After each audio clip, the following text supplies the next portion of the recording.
सब लोग को गुड आफ्टरनून। ठीक है, पिछले क्लास में हम आपको कहाँ तक समझाए थे भाई? सार्क, आसियान, ये सब के बारे में बता रहे थे। हाँ, आसियान देश के बारे में समझा दिए थे। आसियान देश में आगे देखिए, यहाँ पे दिखाते हैं आपको। आप लोग को बोले थे आप नक्शा में देख के आएंगे लोग, ताकि आपको समझने में सहूलियत हो। समझाए थे ना? देखिए,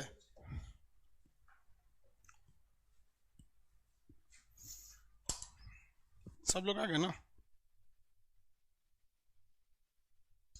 सब लोग को गुड आफ्टरनून। देखिए बाबू, ये वाला जो देश है, ये आपका देश जो हो गया सुमात्रा हो गया। ये कौन सा हो गया? सुमात्रा। सुमात्रा जो है अंडमान निकोबार के काफ़ी करीब है। यहाँ ज्वालामुखी ज़्यादा है, ज्वालामुखी की वजह से यहाँ जिप्सम निकलता है। ये इंडोनेशिया का इस पर अधिकार है। सुमात्रा के इधर है आपका जावा। ये वाला कौन सा जगह है? जावा। जावा जो है इंडोनेशिया का सबसे ज़्यादा आबादी वाला देश है, द्वीप है। यहाँ पे दो चीज़ याद रखेंगे, राजधानी जकार्ता और बाली यहीं पर है, जो टूरिस्ट के लिए है। इसके नीचे हिंद महासागर की सबसे गहरी खाई है, जिसे सुंडा की खाई या जावा की खाई कहते हैं। सुंडा की खाई या जावा की खाई कहते हैं। ये वाला द्वीप कौन सा है? बोर्नियो द्वीप। इस पर 3 देश हैं, ये समझा दिए थे आपको। बोर्नियो द्वीप तक भी हम आपको समझा दिए थे। आगे समझाना है आपको। यहाँ देखिएगा, ये भी इंडोनेशिया है, इंडोनेशिया का अधिकार इस पर भी है, बोर्नियो द्वीप पर। इस तरह इधर इंडोनेशिया बहुत ज़्यादा मात्रा में कोई इंडोनेशिया बिखरा हुआ मिलेगा। लेकिन जो सबसे अजीब टाइप का इंडोनेशिया में मिलेगा, नीचे देखिए, इस साइड में एक जगह मिलेगा ऑस्ट्रेलिया के पास, तिमोर लिस्ट। पढ़िए, उसकी राजधानी दिल्ली लिखी होगी। इस साइड में देखिए, नीचे में अपने एटलस खोलेंगे इंडोनेशिया में, यहाँ लिखेगा तिमोर लिस्ट। इसकी राजधानी दिल्ली मिलेगी। दिल्ली, नई दिल्ली नहीं, दिल्ली दिल्ली दिल्ली दिल्ली, DILI, दिल्ली। इसकी राजधानी क्या मिलेगी? दिल्ली। सब लोग नक्शा में देखिए, एटलस में। जिनके पास एटलस नहीं है ना, फिर क्या काम करेंगे आप लोग एटलस का क्लास करके? एटलस ही नहीं लिए होंगे तो मिल गया। सब लोग खोजिए, दिल्ली, राजधानी दिल्ली। तिमोर लिस्ट, पूर्वी तिमोर लिस्ट देश का नाम लिखा होगा। पूर्वी तिमोर लिस्ट, पूर्वी तिमोर लिस्ट मिल गया।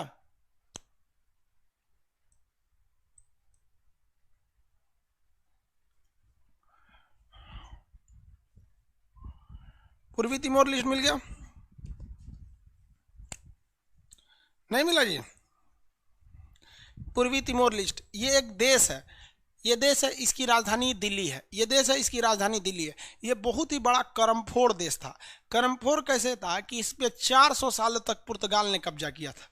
पुर्तगाल ने इस पर लगभग 400 साल तक इसे गुलाम बना के रखा। 1965 में जब पुर्तगाल इसे आज़ाद करके गया ना, तो इसके ऊपर कब्जा कर लिया आपका इंडोनेशिया ने। देखो, 400 साल उसके अधीन था उसके बाद आज़ाद हुआ तो इंडोनेशिया ने कब्जा कर लिया। फिर ये इंडोनेशिया से बड़ा बड़ा लड़ाई लड़ा। इंडोनेशिया कह रहा है मेरा है ये। लड़ाई लड़ने के बाद इंडोनेशिया से इसे क्या किया गया? स्वतंत्र किया गया 2002 के पास। तो अभी इंडोनेशिया में और इसमें अच्छा रिलेशन नहीं है। जनरली यही देखा जाता है, जब कभी भी एक देश से टूटकर कोई दूसरा देश बनता है ना, तो दोनों में रिलेशन अच्छे नहीं रहते हैं। सब जनरली यही होते जा रहा है। जैसे इंडिया, पाकिस्तान, खैर बांग्लादेश से तो हमारा रिलेशन अच्छा ही है। तो ये तिमोर लिस्ट है। तिमोर लिस्ट को अगर आप देखेंगे, पूर्वी तिमोर लिस्ट नाम है इसका, ये भी आसियान का ही कंट्री है। ये भी कैसा होना चाहिए? आसियान ही होना चाहिए, क्योंकि ये भी साउथ ईस्ट एशिया में ही आता है। कहाँ आता है? साउथ ईस्ट एशिया में आता है। ये भी कहाँ से आता है? साउथ ईस्ट एशिया में आ जाता है। किसी को कोई दिक्कत नहीं है। कहाँ आएगा? साउथ ईस्ट एशिया में। ये आसियान को जो है, ये भी शामिल होना चाहता था आसियान के 10 देशों में, लेकिन इसका विरोध कर दिया किसने? इंडोनेशिया ने। कहा कि अगर तिमोर लिस्ट को हमारे विरोधी को शामिल करेंगे तो हम यहाँ से हटके चले जाएंगे। इस वजह से तिमोर लिस्ट आसियान यानी साउथ ईस्ट एशिया में होने के बावजूद भी उसे हम लोग आसियान का जो एक ग्रुप है उस ग्रुप में नहीं रखे हैं, क्योंकि यह इंडोनेशिया से विवादित है। रीजन क्या है भाई? इंडोनेशिया बड़ा है, सब लोग इसको वैल्यू देते हैं, छोटा को क्या वैल्यू देता है? गाँव में आप लोग में देखे होंगे ना, 2 आदमी में झगड़ा है, तू कहेगा कि हमारा बोलिए तो उनके मत बोलिए, उनका बोलिए तो हमारा मत बोलिए। तब आदमी कंफ्यूजन हो जाता है। तो आदमी क्या करता है? दोनों को बुला देता है। आप लोग के सामने अगर ऐसा प्रॉब्लम होगा ना, दोनों को बुलाइए, कहेगा भैया आप लोग का समस्या, आप हमको काहे लिए पीस रहे हैं? समझ में आया कि नहीं? हमसे दुश्मनी है जिससे जिससे आप थोड़ी ना लेते चलेंगे। लेकिन ये इंटरनेशनल रिलेशन में ऐसा होता है। तो दिल्ली जब पूछेगा क्वेश्चन में कि दिल्ली किसकी राजधानी है, तो आप भारत मत मार दीजिएगा। ये नहीं कि मार दे भारत। आगे बढ़े, दिल्ली राजधानी किसकी है? दिल्ली राजधानी है तिमोर लिस्ट की। इंडोनेशिया से ये स्वतंत्र हुआ। आगे ये वाला देश जो है इसका नाम है फिलीपीन। ये देश का नाम क्या है? फिलीपीन। ये द्वीपों का समूह है, इसके पास भी बहुत ज़्यादा द्वीप समूह है। फिलीपीन की इकोनॉमी जो है वो मुख्य रूप से किस पर डिपेंडेंट है? टूरिज्म पे। यहाँ पे टूरिस्ट लोग बहुत जाते हैं लोग फिलीपींस में घूमने के लिए। फिलीपीन टूरिस्ट के लिए हब है, टूरिस्ट के लिए। इसमें ना 2-3 चीज़ें याद रखिएगा। फिलीपीन का कई आइलैंड है इसके पास, लेकिन 2 आइलैंड बहुत महत्वपूर्ण है। सबसे ऊपर वाला जो आइलैंड है इसका नाम है मनीला, ओ सॉरी लुजोन आइलैंड। इसका नाम क्या है? लुजोन। यहाँ इसकी राजधानी है मनीला। फिलीपीन का जो ऊपरी आइलैंड है, फिलीपीन के ऊपरी आइलैंड देखिए, फिलीपींस नक्शा में नहीं मिला आप लोग को, कल ही बोले थे देख के रखना है आप लोग। एटलस है ना सबके पास? पीडीएफ नहीं खुल रहा है बाबू। बाबू हम पूरे रिपब्लिक डे, कल है ताइवान का रिपब्लिक डे 10 तारीख को।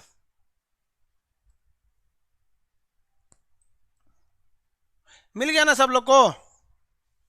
ताइवान अभी पढ़ाएंगे, यहाँ है 10 तारीख को है। ये हो गया आपका। ये यहाँ देखेंगे, ये फिलीपीन का ऊपरी द्वीप का नाम है लुजोन और नीचे वाले द्वीप का नाम है मिंडनाओ। इसका नाम क्या है? मिंडनाओ।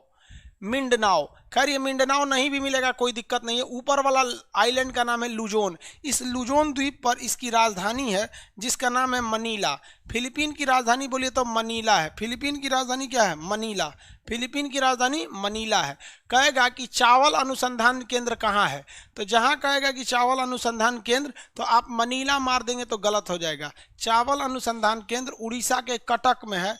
अंतरराष्ट्रीय चावल अनुसंधान कहेगा वो पूरे इंटरनेशनल जो आपका राइस रिसर्च सेंटर जो है चावल अनुसंधान केंद्र वो है मनीला में। लेकिन अगर केवल कहता है चावल अनुसंधान केंद्र तो उड़ीसा का क्या होगा? कटक होगा। मनीला किसकी राजधानी है? तो मनीला राजधानी है फिलीपीन की। 2 राजधानियां अक्सर पूछता है, ये कहकर पूछता है कि इंडोनेशिया की राजधानी जकार्ता किस आइलैंड पर है? तो जावा आइलैंड पर। और ये पूछेगा कि फिलीपीन की राजधानी मनीला किस आइलैंड पर है? तो ऊपर वाले मिंडनाओ लुजोन द्वीप पर, लुजोन आइलैंड पर।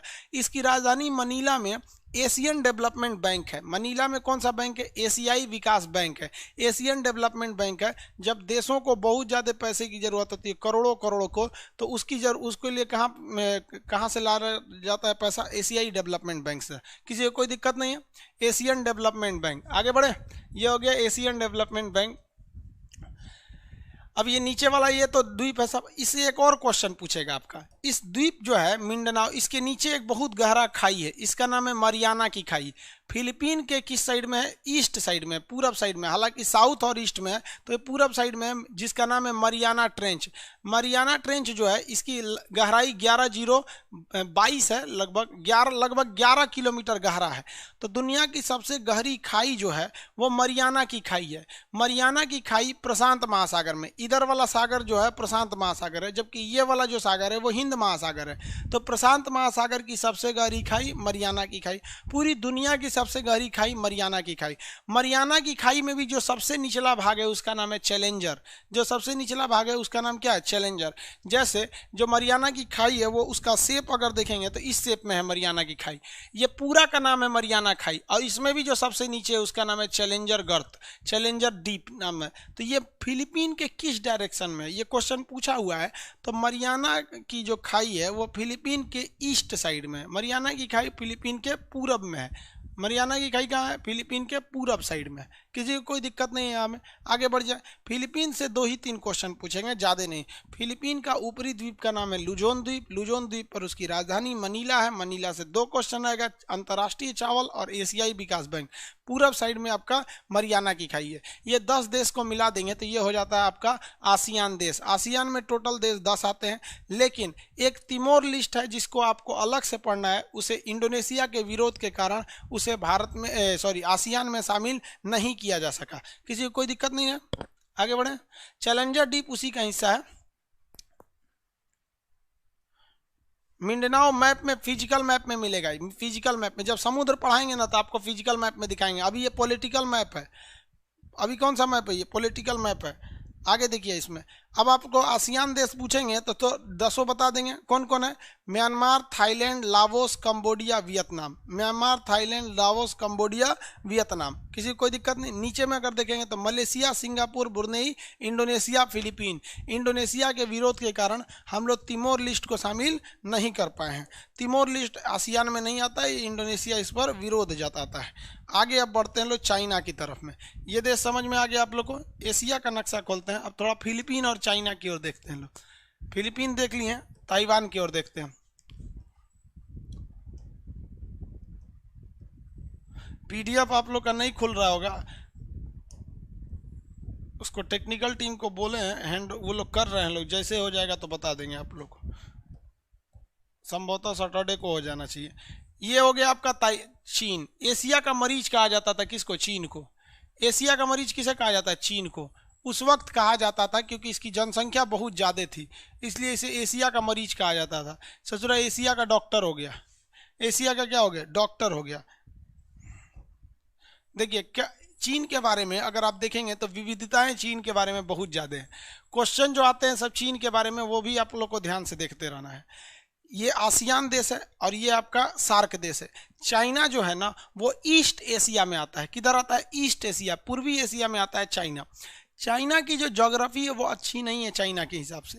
चाइना में केवल बढ़िया सा जो जगह है वो जगह ये है, चाइना का ये खोपड़ी। चाइना की इस खोपड़ी को हम मंचूरिया कहते हैं। इसे क्या कहते हैं? मंचूरिया। यहाँ का मुख्य भोजन मंचूरियन है, जिसे आप लोग खाते हैं, लोग पकौड़ी टाइप का रहता है मंचूरियन। तो चाइना का ऊपरी भाग मंचूरिया है, जो ये अच्छा एरिया है, पठार मतलब बराबर एरिया है, ये है मंचूरिया। चाइना का इधर का एरिया ये देखेंगे, ये वाला एरिया, तो इसे कहते हैं सिंजियांग। ये क्या है? सिंजियांग प्रांत है। ये बहुत ही बदनाम प्रांत है चाइना का सिंजियांग। यहाँ मुस्लिम ज़्यादा रहते हैं। इन मुसलमानों को उगर मुसलमान कहा जाता है, क्योंकि ये उगर प्रांत है। सिंजियांग में जो मुसलमान रहते हैं उन्हें उगर कहा जाता है। उगर मुसलमान, युगर मुसलमान, यूगर कहा जाता है उन्हें। उगर मुसलमान या यूगर चाइनीज भाषा है, थोड़ा उटपटांग लगता है। जैसे हम लोग के यहाँ का बिहार के रहने वाले को बिहारी बोला जाता है, महाराष्ट्र के रहने वाले को मराठी बोला जाता है, उसी तरह यहाँ उगर मुसलमान रहते हैं। चाइना इन मुसलमानों पर इतना अत्याचार करता है जिसका कोई हद नहीं। यहाँ के मुसलमान महिलाओं को ना बुर्का पहनने नहीं देता है, नकाब पहनने नहीं देता है, कहता है स्कर्ट पहन नहीं तो जेल चल जाएगी।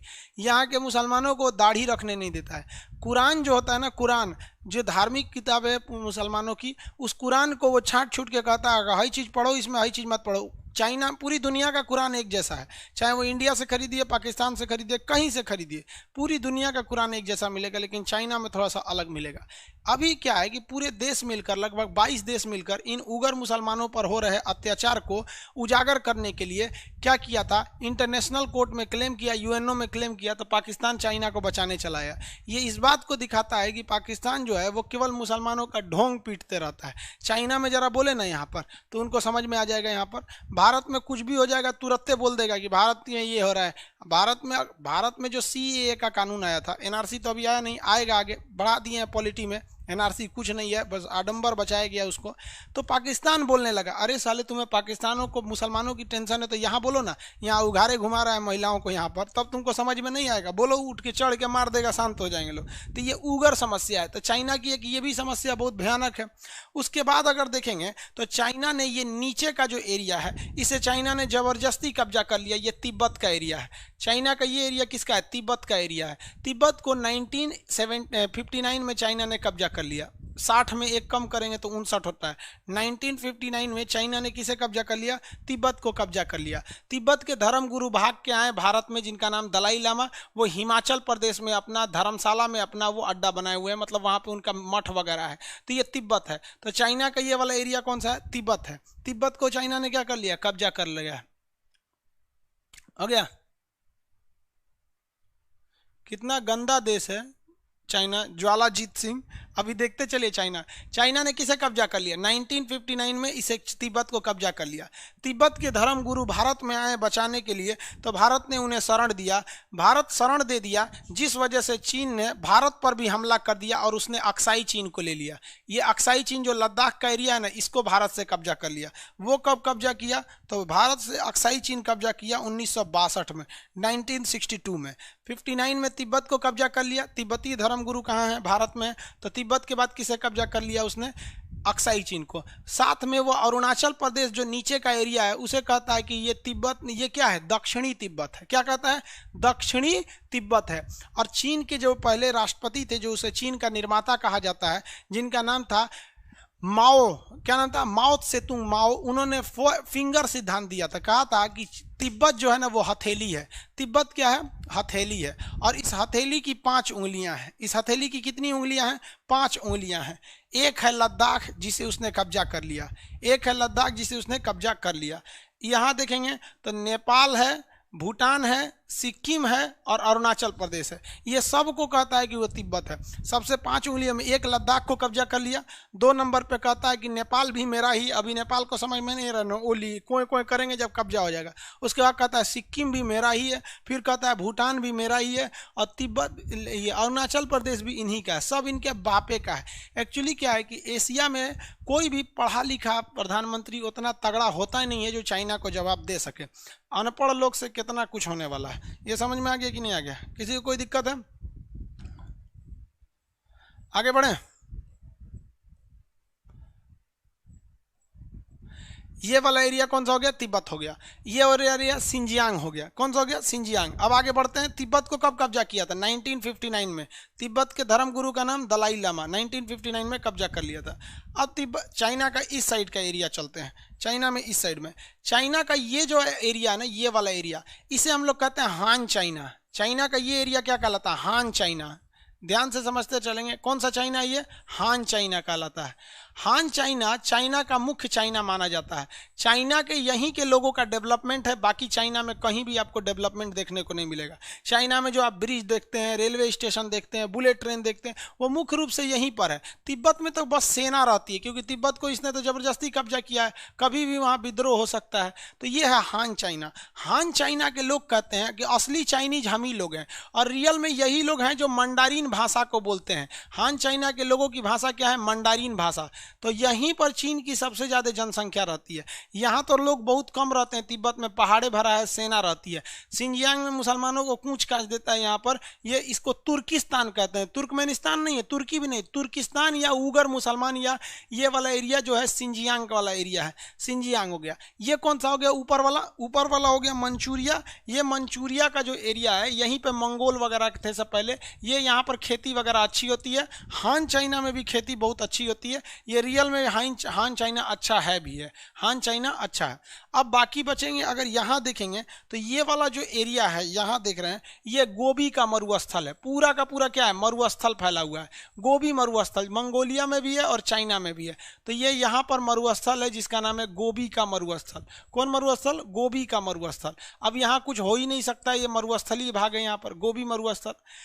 उगर का जो एरिया है यानी सिंजियांग, पूरी तरह से पहाड़ है। तिब्बत का पूरी तरह से पहाड़ है। बीच का एरिया मरुस्थल है। यानी चाइना के टोटल एरिया में जो मेन रहने वाला एरिया, अच्छा एरिया है, वो केवल 30% है। बाकी सारी चीज़ें जो हैं वो फालतू के दिए गए हैं। उसमें ज़्यादा अच्छी चीज़ें उसमें नहीं है, फालतू की चीज़ें ज़्यादा दी गई हैं। आगे बढ़ जाए, किसी को कोई दिक्कत नहीं है? देखिए आगे समझते हैं हम लोग। ये वाला जो एरिया है, ये कौन सा हो गया? हान चाइना हो गया। यहीं पे ज़्यादा डेवलपमेंट है। इधर जो डेवलपमेंट था हम आपको बता दिए, कोई डेवलपमेंट नहीं। तिब्बत की राजधानी लहासा है जिसे उसने कब्जा कर लिया है। ये तिब्बत है, ये सिंजियांग है, ये गोबी का मरुस्थल है, ये मंचूरिया है। मंचूरिया मैदानी क्षेत्र था। मंगोल, ये गोबी का मरुस्थल है। ये सिंजियांग उगर मुसलमानों के लिए है। और ये क्या चीज़ है? पहाड़ी क्षेत्र है। तिब्बत, यहाँ से बौद्ध लोगों को भगा दिया यहाँ से, और यहाँ पर अभी उसकी मेन रूप से सेना रहती है। इतना समझ में आ रहा है कि नहीं आ रहा? भाई पीडीएफ में प्रॉब्लम है, मानते हैं इस चीज को। अभी आप पीडीएफ सही नहीं हो पाए रहा अभी।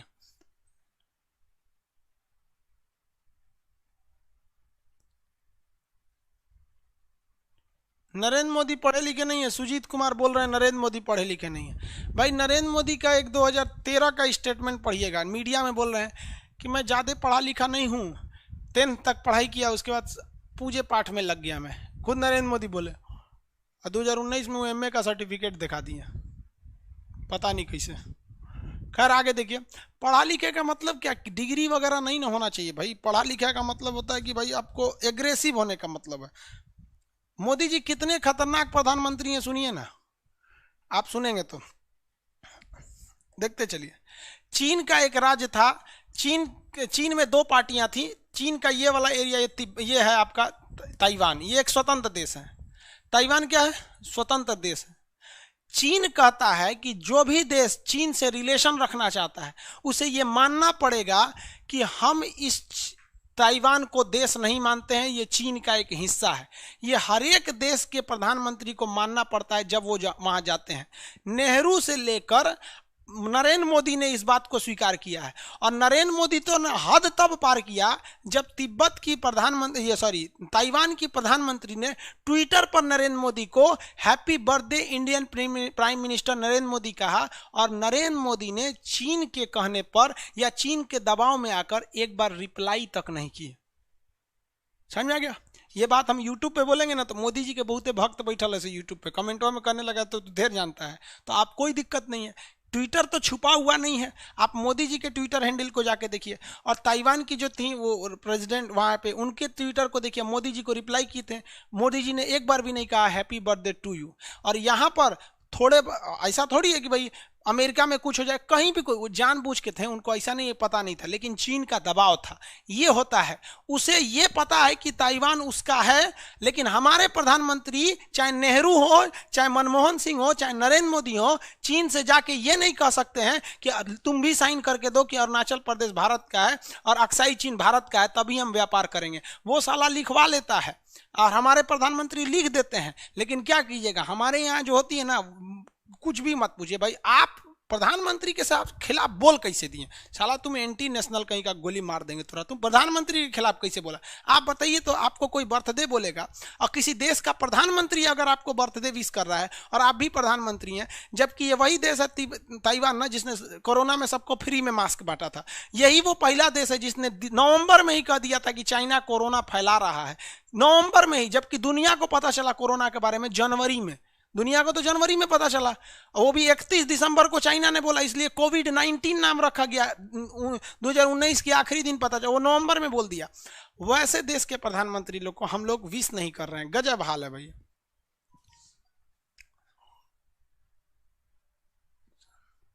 समझ में आ रहा है कि नहीं आ रहा है जी? रुक रुक के चल रहा है।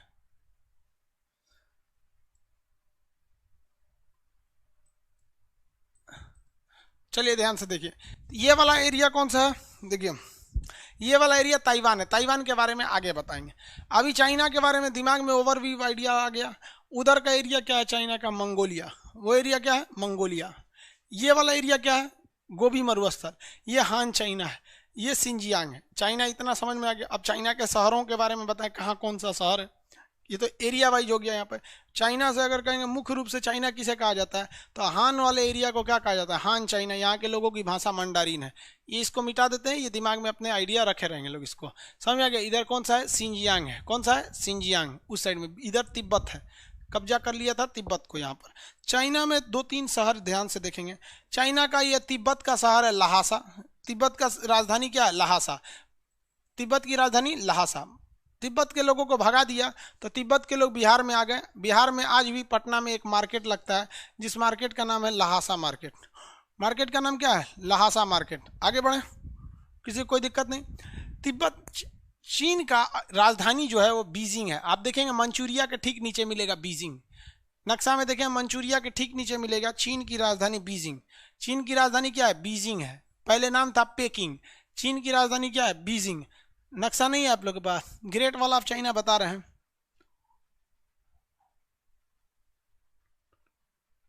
सर चाइना से किस बात का डर है? चाइना से इस बात का डर है कि हमारी सरकार गिर जाएगी। समझ आ गया? और किसी बात का डर नहीं है किसी भी नेता के लिए। हम आपको प्रधानमंत्री की बात नहीं कर रहे हैं, गांव के मुखिया से लेके, जो सबसे छोटा होता है ना गांव का मुखिया, उससे भी नीचे वार्ड मेंबर जो होता है, वार्ड सदस्य, वहां से लेके और प्रधानमंत्री की सबसे पहली सोच होती है कि हमारी पार्टी या हम सरकार में बने रहें। उनका हर एक सवाल पहले ये डिपेंड करता है कि हमारी सरकार बनी रहेगी कि नहीं, यही सबसे बड़ी समस्या है। वरना चाइना से क्या दिक्कत है भैया, हम बिजनेस छोड़ देंगे चाइना का, उसका आधा फैक्ट्री बंद हो जाएगा।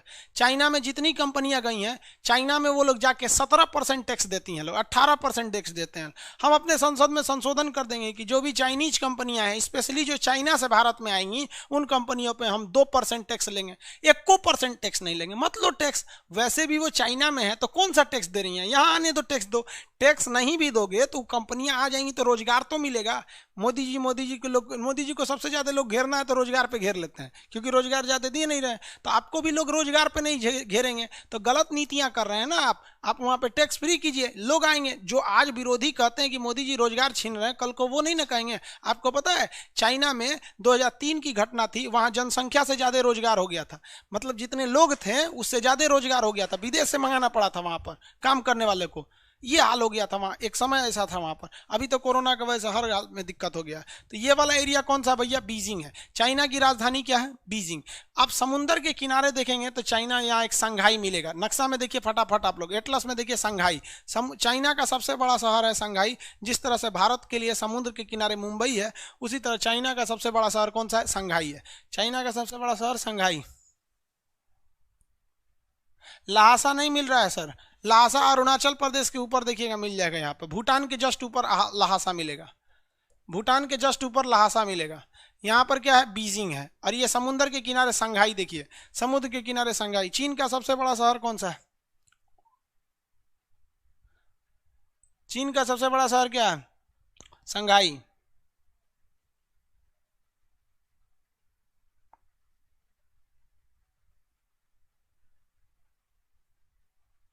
इंडिया में तिब्बत के एम्बेसडर है क्या, नहीं है, तिब्बत के एम्बेसडर नहीं है।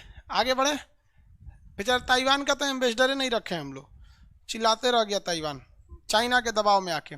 आगे बढ़े, चाइना का सबसे बड़ा शहर का नाम है संघाई, उसकी राजधानी बीजिंग। ये इधर रख लिया है तिब्बत। तिब्बत जो है वो पठारी एरिया है, दुनिया का छत कहते हैं, क्योंकि पूरी तरह से पहाड़ से एरिया है। अभी हम पहाड़ बाद में बताएंगे। यहाँ नीचे में देखेंगे तो यहाँ 2 शहर मिलेगा, एक हांगकांग एक मकाऊ।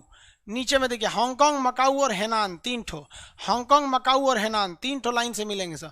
हांगकांग, मकाऊ और हेनान, हांगकांग, मकाऊ और हेनान। जल्दी देखेंगे आप लोग, हांगकांग, मकाऊ और हेनान, हांगकांग, मकाऊ और Henan,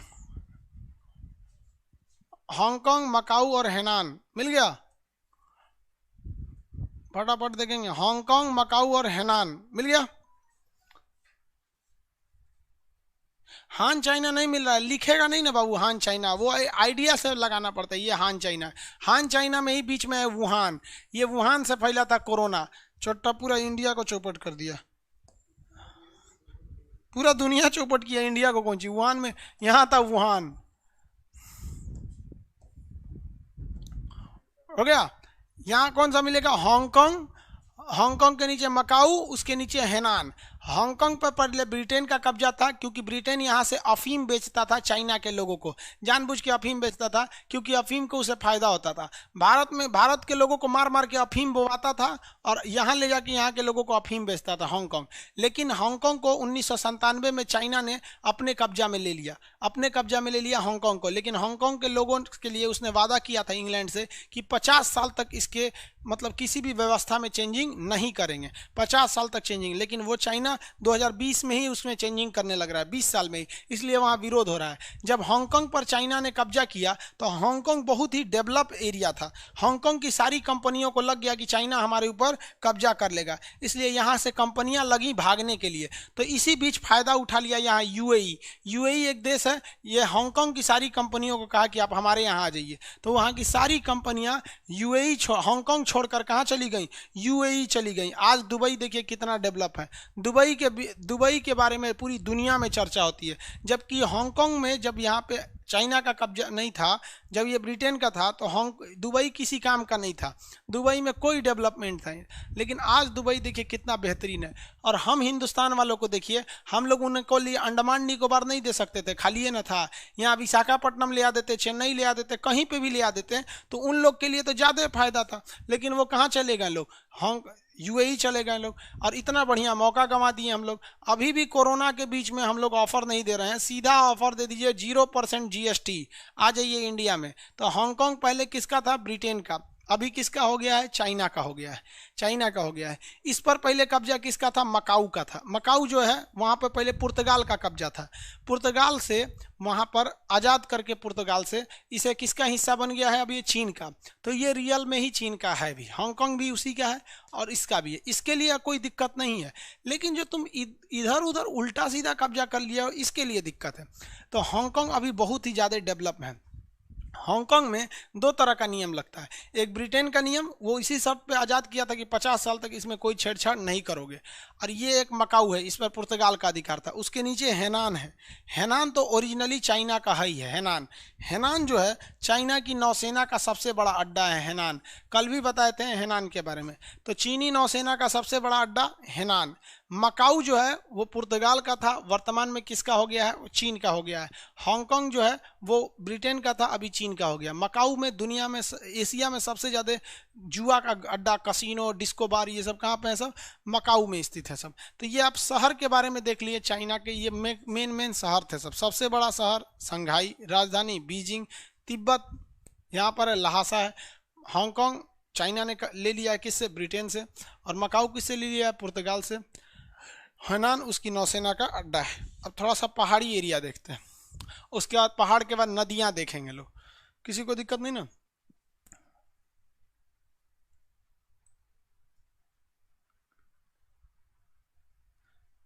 great wall of China कहाँ है बता रहे हैं सर? मैप में 35वां एडिशन मिल रहा है, आप नक्शा देख लीजिएगा, कोई भी मिल रहा होगा, और वो अगर अच्छा दिख रहा होगा तो ले लीजिएगा, क्योंकि नेक्स्ट बैच में हम खुद का एटलस बनवाएंगे तब वही देंगे आपको। ठीक है, आगे देखते हैं।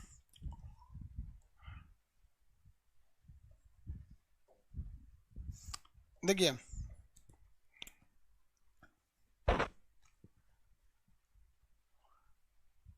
यहां पर एक पहाड़ है, ये पहाड़ का नाम है यहाँ पर कुल्लुन शान। पहाड़ का नाम क्या है? कुल्लुन शान। आगे पढ़ाएंगे, खैर पहाड़ इसमें नहीं पढ़ाएंगे, पहाड़ अलग से पढ़ाएंगे। चाइना का जो ग्रेट वॉल ऑफ चाइना है वो यहां से जाता था, ये है ग्रेट वॉल ऑफ चाइना, ये चाइना की दीवार है, यहां से यहां तक जाती थी। अब इधर मुख्य रूप से चाइना था उस समय। अभी भारत वालों को बोलना चाहिए कि भाई इसके इधर तो सब भारत का है, ये वाला एरिया सब क्या है? भारत का है। देखिए चाइना जो है ना वो बहुत समझदारी से कब्जा करते जा रहा है। तो इस समझदारी से बचने के लिए एक ही उपाय है, उल्टा सीधा ऐसा काम कीजिए कि जब कोई देश दूसरे देश के क्षेत्र को अपना बन रहा है तो पूरी दुनिया में इसका मजाक बन जाए। इस चाइना की नीति को, सोची समझी नीति को एक मजाक बना के रख दीजिए। भारत सरकार को भी कहना चाहिए, तुरंत कह देना चाहिए कि भाई पुराना नक्शा के हिसाब से अगर दक्षिणी चीन सागर चीन का है तो पुराना नक्शा के हिसाब से चीन, इसके इधर का एरिया चीन का नहीं है। नक्शा के हिसाब से ये भी देखिए ना, अब बाबा आदम के जमाने का नक्शा बना रहे हैं जो यहाँ पे, उल्टा सीधा जब डिसीजन लेंगे पूरी दुनिया में लगेगा मजाक बन जाएगा, ये सब समझ में आएगा। लेकिन जब जब विरोध करेंगे चाइना का, उतना चाइना शक्तिशाली हो जाएगा। ये एक पॉलिसी होती है पढ़ाने की। तो आप चाइना को विरोध करके कभी नहीं हरा सकते हैं। जैसे चाइना कहेगा ना, चाइना कहेगा कि ये दक्षिणी चीन सागर मेरा है, और आप कहेंगे तुम्हारा नहीं है, तो उस चाइना उसको जानना चाहता है कि इसको हम कहेंगे है तो लोग कहेंगे नहीं, तो जैसे हाँ ना कह के विवाद हो जाएगा, और विवाद में वही जीतता है जो शक्तिशाली होता है। तो चाइना को पता है कि बस विवाद पैदा करो, जीत तो हम ही जाएंगे क्योंकि शक्तिशाली है। तो भैया विवाद पैदा मत होने देगा। चाइना कहता है कि ये मेरा है तो भारत को कहना चाहिए फिलीपीन सागर मेरा है, ले अब विवादे पैदा नहीं होगा, मजाक बन जाएगा। यहाँ पर फिलीपीन सागर मेरा है, भारत को लोग कहेंगे यहां से यहां तुम्हारा कैसे हो गया, तो कहे जैसे चाइना का हो गया वहां पर। हमेशा ना जब कभी आप इसे अपनी जिंदगी में भी अपनाइएगा कि अगर आप कोई आदमी गलत बोल रहा है, अगर आप सोचेंगे उसको काटें तो नहीं काट पाएगा, अगर वो थेथर है तो जी बात में काट देगा। यही चीज गवर्नमेंट इंडिया में भी लागू कर दी है। गवर्नमेंट जो है चुनाव जीतने के लिए अपने इंडिया में लागू कर दी है। जीडीपी भाड़ में गया, लेकिन अगर न्यूज चैनल पे आप कभी भी कह देंगे, सरकार का कोई भी व्यक्ति आप नहीं देखेंगे कि आके इस बात को स्वीकार कर रहा हो कि जीडीपी गड़बड़ है। वो यही चाहता है चाइना की नीति पे आके, मीडिया में आके, कि जीडीपी भी भी विवाद हो जाए, अब विवाद हो जाएगा तो सरकार के प्रवक्ता इतने पढ़े लिखे हैं कि जीत जाएंगे। और ये जो विरोध वाले हैं इस साले गधा घोंचू हैं सब, इन सबको डिबेट भी करने नहीं आता है। अरे कम से कम क्लास कर ले तब तोरा बता देंगे कि विवाद अगर नहीं सुलझ रहा है तो उसे उस विवाद ना बना के मजाक बना दो। अगर सरकार का कोई प्रवक्ता जैसे संबित पात्रा आके कहते हैं जीडीपी गड़बड़ क्या है, तो ये नहीं बोलो कि गड़बड़ है, सबने तो बोलने लगता है हाँ जीडीपी गड़बड़ नहीं है, चाइना से आगे हम लोग की जीडीपी है, अमेरिका से भी आगे हैं हम लोग। ले अब वो कहेंगे कि अमेरिका से आगे हैं, नहीं, हम लोग ब्रिटेन से आगे निकल गए, कोई नूर हीरा वापस आ गया, आप बता दीजिए वापस आ गया। तो जब कभी भी जब कोई थेथराई करता है ना तो आप उस विवाद में मत उलझिए, उसको मजाक बना दीजिए। तो गवर्नमेंट ने चाइना से कुछ सीखा है या नहीं सीखा है, लेकिन ये जरूर सीखा है कि देश में अगर कोई मुद्दा हो, जैसे अभी मनीषा वाल्मीकि का जो बलात्कार हुआ, ये बलात्कार गलत है, सालों को इनकाउंटर क्यों नहीं हुआ, इस पर नहीं है। गवर्नमेंट बड़ा होशियार है, जानती है इसको विवादित कर देंगे, जहां विवादित होगा हम शक्तिशाली हैं, जीत जाएंगे। अब उसमें ससुरा ये आतंकवादी घटना थी, दंगा कराने के बाद था, रेप कहाँ हुआ है, हड्डी कहाँ टूटी है, हैन तेन। अरे भैया विपक्ष भी बकलोल है, विपक्ष को भी कहना चाहिए कि वाल्मीकि रेप कहाँ हुआ है, वो ऐसे मर गई है, सुसाइड कर ली होगी, हैन तेन, अजीब कर दो ताकि उलझ जाए। तो ये चाइना की पॉलिसी है कि किसी भी चीज को पहले विवादित करो, जब पूरी दुनिया विवादित हो जाएगी तो हम शक्तिशाली हैं, जीत जाएंगे। तो ये चाइना यही कहता है। इसका एक उपाय है, ससुरा उसके विवाद को ना मजाक बना दो। लो तो ये है आपका चीन की दीवार, अभी नहीं दिखता, चीन की दीवार अभी भी है, टूरिस्ट के लिए हो गया चीन की दीवार। आगे बढ़े, चीन में कुछ नदियां हैं सब जो बहुत बड़ी बड़ी नदियां हैं। एक नदी का नाम है ह्वांगहो नदी, इसे पीली नदी कहा जाता है। चीन की नदी का नाम है ह्वांगहो नदी, जिसे क्या कहते हैं, पीली नदी के नाम से जाना जाता है, ह्वांगहो नदी को पीली नदी। इसे चीन का शोक कहा जाता है, इसे चीन का क्या कहा जाता है, शोक, सौरो ऑफ चीन, क्योंकि इसमें बहुत बाढ़ आ जाता है और चीन में तबाही लाती है ये ह्वांगहो नदी। ह्वांगहो नदी को क्या कहा जाता है, पीली नदी, येलो रिवर के नाम से जानते हैं। हालांकि इससे भी भयानक नदी है, एक नाम है जिसका यांगटी सिकियांग नदी। यांगटी सिकियांग नदी एशिया की साथ ही साथ पूरे चाइना की सबसे लंबी नदी कौन सी है, यांगटी सिकियांग नदी। कौन सी नदी, यांगटी सिकियांग नदी। चाइना की एक और महत्वपूर्ण नदी है जिसका नाम है मेकांग नदी। कौन सी नदी, मेकांग नदी। मेकांग नदी थाईलैंड वगैरह तक जाती है, सब यहाँ कंबोडिया में जाके गिर जाती है। तो चाइना के 3 सबसे बड़ी नदियां जो इस साइड से निकलती है, yellow river, Yangtze Sikiang river और मेकांग नदी। कौन सी नदी, मेकांग नदी। तो ये नदियां एशिया में सबसे ज्यादा पानी का स्रोत चाइना के पास है, क्योंकि ये जो तिब्बत का एरिया है, ये तिब्बत का एरिया बहुत ज्यादा हाइट पर है। तिब्बत का एरिया क्या हाइट पर है, यहाँ से नदियां निकलती हैं सीधे। ये जो नदी जाएगी चाइना की, देखिए चाइना की ये जो नदी जा रही है, ये नदी का नाम क्या है, येलो नदी, हांग। आप नक्शा में देखेंगे तो लिखा होगा हांगहो नदी या येलो रिवर।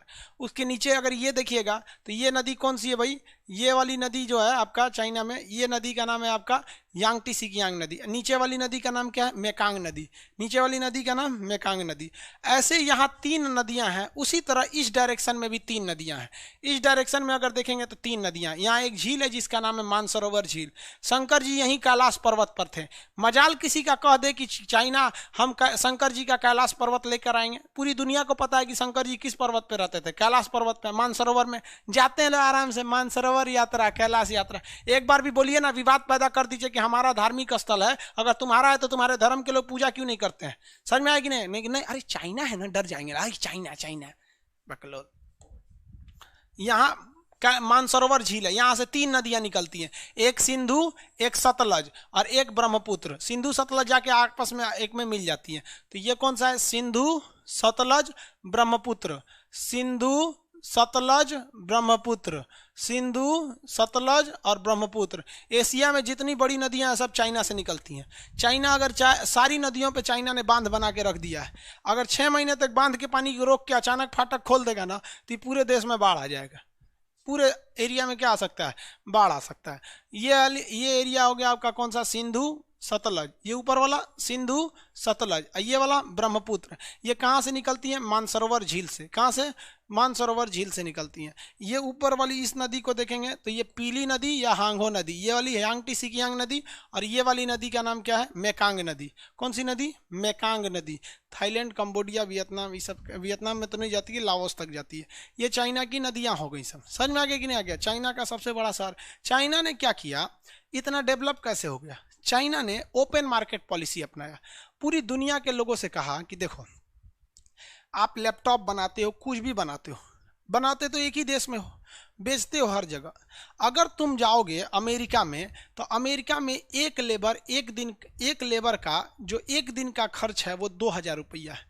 अमेरिका का लेबर रहेगा तो एक दिन में 2,000 रुपया लेगा।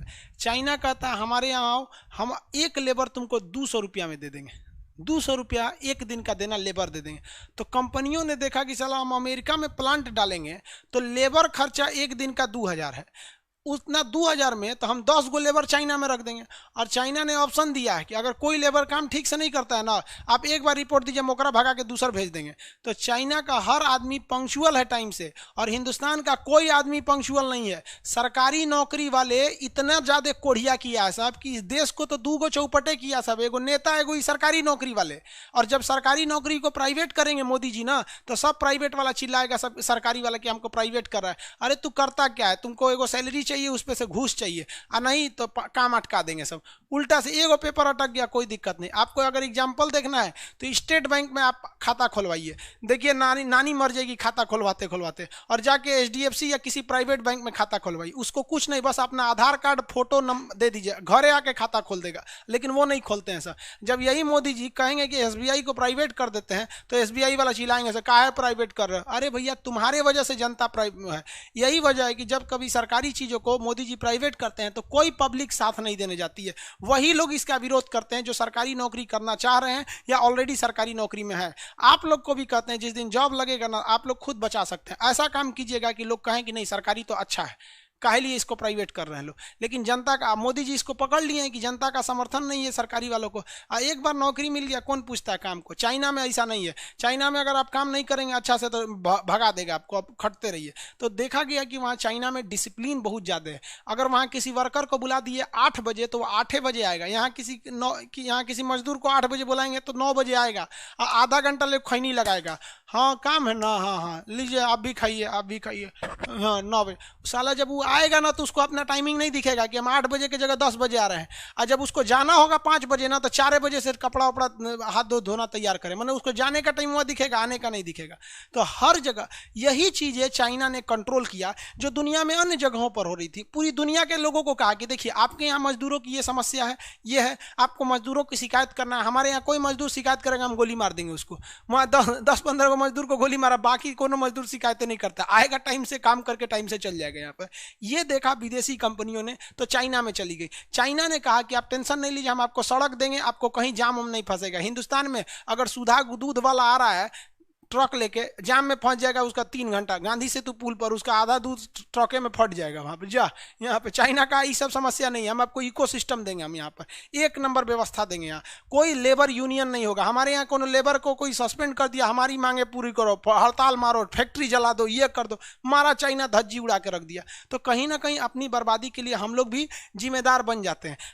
सरकारी कर्मचारी वाला उतना अच्छा से काम नहीं करते हैं सर। तो चाइना बहुत डेवलप कर गया, इतना इकोसिस्टम कर दिया कि पूरी दुनिया की कंपनी यहाँ आने लगी। अब सिंपल से समझिए ना, एप्पल कंपनी जो है सेम मोबाइल अगर कैलिफोर्निया में बनाती है और वही मोबाइल कोई चेंजिंग नहीं करके चाइना में बनवाती है, तो चाइना में लेबर कॉस्ट सस्ता होने की वजह से कैलिफोर्निया में बने मोबाइल में और इस मोबाइल में लगभग 20,000 का अंतर आ जाता है। तो कौन खरीदेगा वही मोबाइल अगर कैलिफोर्निया का बना है तो 1 लाख में, और वही मोबाइल अगर चाइना का बना है तो 80,000 में। दोनों तो एप्पल है, दोनों में सारी चीज़ें सेम होती है, बस उसके अंदर क्या लेबर कॉस्ट ज़्यादा थोड़ा सस्ता है और लेबर फुल टाइम वर्क करके देते हैं और वो स्किल्ड लेबर देता है। ऐसा नहीं कि लेबर स्किल्ड नहीं है, हमारे पास लेबर मल्टी टैलेंटेड है, स्किल्ड कोई नहीं है। हमारे यहाँ लेबर को कहेंगे पेंट मार दो, कहेंगे हाँ पेंट मार देंगे, कहोगे ईंटा ढो तो ईंटा भी ढो देगा, कहेगा गाड़ी चला लेते हो, हाँ साइकिल चला लेते हैं, हर काम में कर देगा। चाइना में ऐसा नहीं है, उसके यहाँ स्पेशलिस्ट हैं सब, अब बहुत बेहतरीन ढंग के स्पेशलिस्ट हैं। इस वजह से इंडस्ट्रियल हब बन गया चाइना, और उसके अंदर डिसिप्लिन भयानक है। 1 बच्चा नीति, यानी चाइना में 1 के बच्चा हो सकते हैं तो 1 के,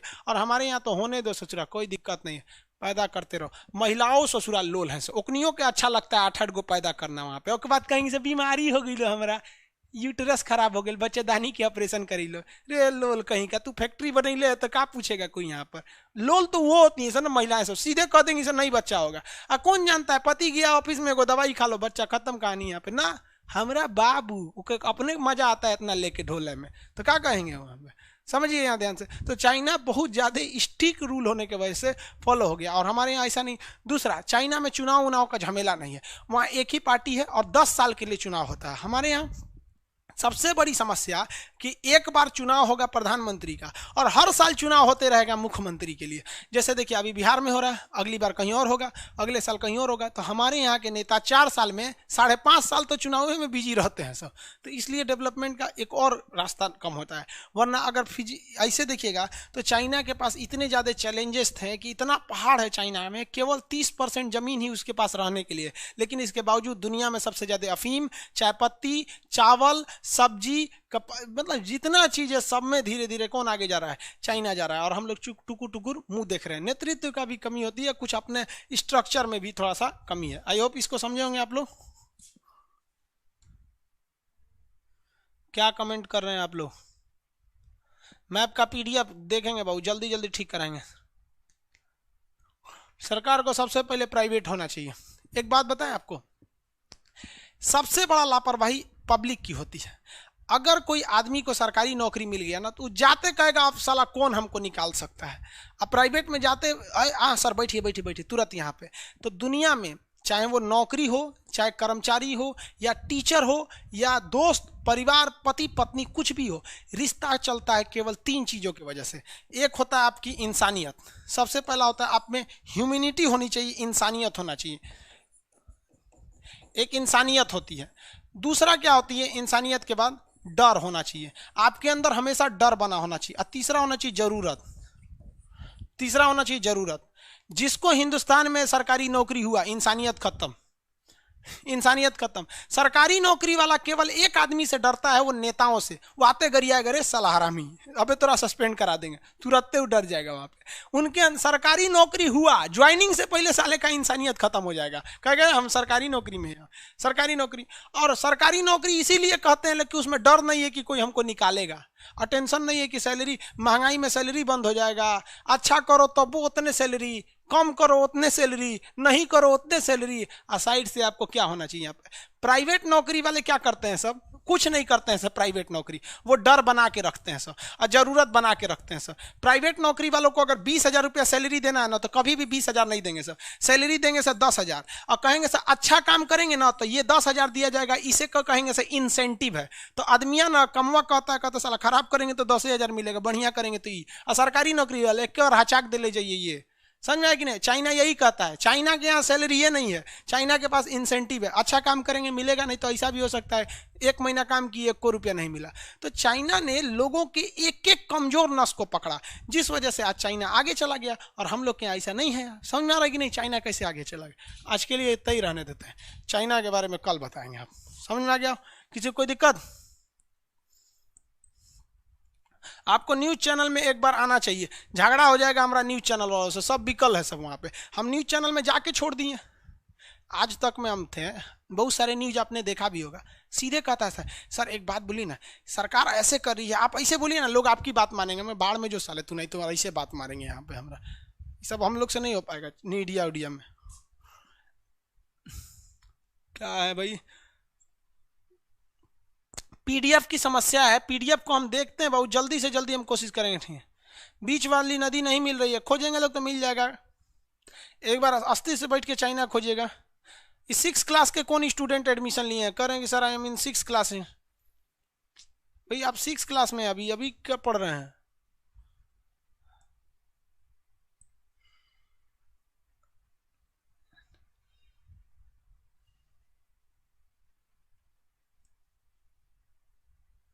सिक्स क्लास के लिए वो पढ़ता है। दरोगा वगैरह बैच वाला सब ठीक कर देते हैं। चलिए बाबू आज के लिए इतना ही रहने देते हैं। पीडीएफ की समस्या जो है उसको कोशिश करेंगे हम, आज नहीं तो सैटरडे संडे तो छुट्टी रहता है, उसमें रिकवर करा दिया जाए। कुछ टेक्निकल फॉल्ट आ जाते हैं एप्लीकेशन में। आज के लिए इतना ही रहने देते हैं, कल मिलेंगे।